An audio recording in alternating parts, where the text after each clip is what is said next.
1972 எம்ஜிஆரோட first election Madurai Dindigul. மாயாத்தேவர் நிற்கிறார். ADMK form ஆனதுக்கு அப்புறம் பயங்கர crowd. அதுல சுப்பிரமணியம்னு ஒரு பையன் செத்து போயிடுறான். உனக்கு அப்பதான் கல்யாணம் ஆகி 6 மாசமோ 7 மாசமா இருக்கு. ஒய்ஃப் பிரெக்னெண்டா இருக்கா. செத்து போயிடுறான். அந்த கூட்ட நெரிசல்ல ஒரு இதாகி அவன் அந்த பையன் செத்து போயிடுறான். இது நடக்கிறது 72ல. I go as Madurai collector 85 மேல ஒரு பெரிய கிளவுட் பர்ஸ்ட் ஆகி பயங்கர மழை. மே மாசத்துல மழை போட்டது, பயங்கர மழை போட்டுருது. அங்க அந்த அங்க ஒரு சைடு மேல இருக்கிற மேகமலை, அந்த சைட்ல எல்லாம் பயங்கர ரைட், யாராலையும் போக முடியல. அப்போ சிஎம் அங்க வராரு. இல்ல மழை இல்லை அந்த பீரியட்ல, அதுக்கப்புறம் வராரு அவர். சிஎம் வராரு. அந்த யூனிவர்சிட்டி திறக்கிறோம், அந்த மதர் தெரசா விமென்ஸ் யூனிவர்சிட்டி திறக்கிறோம். அப்ப நாங்க அங்கேருந்து நிறைய ப்ரோக்ராம்ஸ் ஏற்பாடு பண்ணிருக்கோம். சிஎம்காக வத்தலக்குண்டுல போட்டிருக்கோம். வத்தலக்குண்டுல டேர்னிங் எடுத்து இங்க கொடைக்கானல் போனோம் அந்த யூனிவர்சிட்டி திறக்கிறதுக்கு. இப்படி போகும்போது நான், சிஎம், காளிமுத்து மினிஸ்டர் எல்லாம் ஒரே வண்டியில ஒரே கார்ல வரோம். அப்ப எம்ஜிஆர் என்கிட்ட சொல்றாரு, ஒரு நிமிஷம் அவர் எதுவும் பேசல, மௌனமா இருந்துட்டு சொன்னாரு, இந்த இடத்துலதான் திண்டுக்கல்ல அப்ப சுப்பிரமணியம்னு ஒரு பையன் செத்து போயிட்டான். இந்த பொண்ணு சின்ன பொண்ணு, அப்போ கல்யாணம் அப்பதான் 6 மாசம் ஆயிருந்தது குழந்தை. அவங்களாம் இப்ப இங்க எப்படி இருக்காங்க என்னன்னு தெரியல. நீங்க கொஞ்சம் விசாரிச்சு எனக்கு சொல்றீங்களா அப்படின்னு. ஓகே. ஆனா என் மனசுல ஒரு தாட், இல்லடா இது 85, இது 72ல நடந்தவருக்கு. அப்ப 72ல இருந்து 85 வரைக்கும் அந்த பையனுக்கு என்ன நடந்ததுன்றத அவர் விசாரிச்சிருக்க மாட்டாரா என்ன? விட்டுட்டேன். வத்தலக்குண்டுல ஃபங்க்ஷன் நடக்க போறது, கொடைக்கானல முடிச்சுட்டு வந்துட்டோம். வத்தலக்குண்டுல க்ரௌட், பயங்கர க்ரௌடு. மதர் தெரசாவை பார்க்கவும் வந்திருக்கு நிறைய கிறிஸ்டியன் க்ரௌட், பப்ளிக் மீட்டிங்லாம் வராத ஆளுங்க. எம்ஜிஆர் பார்க்கறது கேட்கவே வேண்டாம், ஒரு க்ரௌட் வந்திருக்கு. அப்போ நாங்க கீழே நிற்கும் போது ஸ்டேஜ்ல எம்ஜிஆர் என்ன கூப்பிட்டு சொன்னாரு, நான் ஸ்டேஜுக்கு வரல,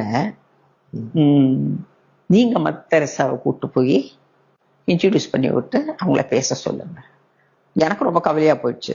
நான் சொன்னேன், அது என்ன, அது எப்படி சிஎம் மேடைக்கு வராம நான் போய், ஏன் உங்களுக்கு ப்ரோக்ராம்ல நாங்க சரியா பண்ணலன்னு நினைக்கிறீங்களா? ப்ரோக்ராம் நல்லா நடத்தலையா?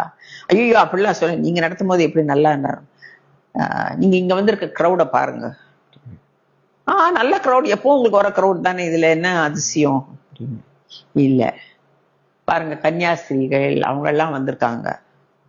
சோ அவங்க எல்லாம் இப்ப நான் மேடையில வந்தா எனக்கு இருக்கிற க்ரௌட சத்தம் போடும், தலைவர் வாழ்கன்னும்.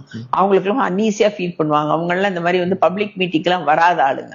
அவங்க இங்க வந்திருக்கிறது மதர் தெரசாவை பாக்குறதுக்கு, என்ன பாக்குறதுக்கு இல்ல. அதை அவங்க கம்ஃபர்டபுளா பாக்கணும். நீங்க இன்னொரு லேடி, அதனால போய் நின்னா அது அவளை டிஸ்ட்ராக்ஷனா இருக்காது, இங்க போங்க அப்படின்னாரு. அதுதான் காரணமா அப்படின்னு. ஆமான்னாரு. நான் மதர் தெரசாவை கூட்டு படி ஏறனேன். அப்ப ஒரு லேடி அங்க நிக்கிறா. அவள் போலீஸ்கார போமா, அவ சொல்ற சிஎம் தலைவரை பார்க்கணும், தலைவரை பார்க்கணும். அதெல்லாம் பார்க்க முடியாது, போன் போலீஸ்கார துரத்திட்டு இருக்கான். எனக்கு என்னமோ ஒண்ணு தோணிச்சு, இருப்பான்னு சொல்லிட்டு, யாருமா அப்படின்னு. எனக்கு தலைவரை பார்க்கணும். என்ன விஷயம் அப்படின்னு. திண்டுக்கல்ல செத்து போன சுப்பிரமணியோட ஒய்ஃப்னு சொன்னா அவருக்கு தெரியும். எனக்கு அப்படியே ஆச்சரியமா போயிடுது.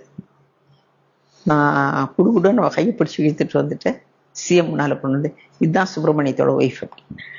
அதுக்கு முந்தைய என்ன கேட்க சொல்லியிருந்தாரு, அவளுக்கு நீங்க அவளை பார்த்து அவளுக்கு வேற ஏதான வசதிகள் பண்ணி கொடுக்கணும்னா பண்ணி கொடுமா, கவர்மெண்ட் பெனிஃபிட்ஸை கொடுக்க முடியும்னா கொடு, கவர்மெண்ட் பெனிஃபிட்ஸ்ல இருந்து கொடுக்க முடியாதுன்னு என்கிட்ட சொல்லி எவ்வளவு கொடுக்கணும்னு நான் ஏற்பாடு பண்றேன்.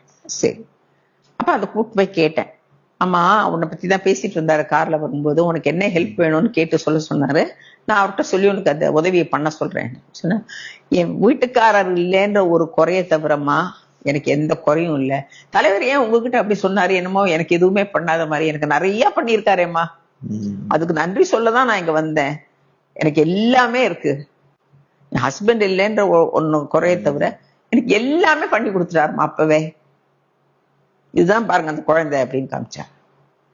சரி வா போய் காமிச்சோம். அவருக்கு அவ்வளவு சந்தோஷம். சரிம்மா உனக்கு நீ எது வேணும்னாலும் கலெக்டர் மாட்ட கேளு அப்படின்னு சொல்லிட்டு. அதுக்கப்புறம் நான் அவரை கேட்டேன், நீங்க என்னமோ என்கிட்ட சொன்னதை பார்த்தா இந்த 72 85 வரைக்கும் ஒன்றும் பண்ணாத மாதிரி பேசுறீங்க, ஆனா அந்த பொண்ணு சொல்றா இவ்வளவு பண்ணினீங்க, ஏன் என்கிட்ட அப்படி சொன்னீங்கன்னு கேட்டேன். என்ன இருந்தாலும் அன்னைக்கு தான் கல்யாணம் ஆன பொண்ணு ஹஸ்பண்ட் இழந்துட்டா, அதனால எந்த காலத்திலையும் திருப்பி கொடுக்க முடியுமா? என்ன பண்ணிருந்தா என்ன, அதுக்கு ஈடாகுமா? நான் எப்படி காம்பன்சேட் பண்ணேன் அப்படின்னா அது தலை.